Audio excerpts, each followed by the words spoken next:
আজকে বানালাম soya chilli. আর soya chilli বানানোর জন্য আমি এখানে সয়াবিন নিয়ে নিয়েছি কিছুটা। তারপরে ওতে দিয়ে দিয়েছি গরম জল। গরম জল দেওয়ার পরে কিছুক্ষণ ঢেকে রেখে দিয়েছি। তারপরে সয়াবিনগুলো নিচড়ে ভালো করে তুলে এতে আমি দিয়ে দিয়েছি ২ চামচ দই। তারপরে দিয়ে দিয়েছি এখানে স্বাদ অনুযায়ী লবণ। তারপরে দিয়ে দিয়েছি গুঁড়ো লঙ্কা। গুঁড়ো লঙ্কা দেওয়ার পরে এতে দিয়ে দিচ্ছি গোলমরিচ গুঁড়ো।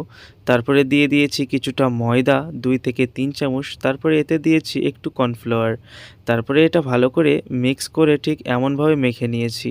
মেখে নেওয়ার পরে তেল গরম করে এতে আমি একটা করে ছেড়ে দিয়ে লাল লাল করে ভেজে নিয়েছি। তারপরে কড়াইতে তেল গরম করে এতে দিয়ে দিয়েছি আমি কুচি করে কাটা রসুন আর লঙ্কা।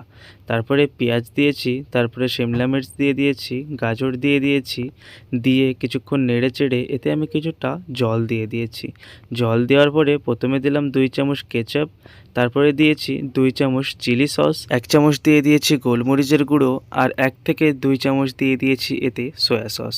সয়া সসটা দেওয়ার পরে কিছুক্ষণ ফোটাতে হবে আর ফুটে গেলেই আমাদেরকে সয়াবিনগুলো ঢেলে দিতে হবে। ঢেলে দেওয়ার পরে কিছুক্ষণ নেড়েচেড়ে তুলে নিলেই হয়ে যাবে আমাদের সয়া চিলি রেডি।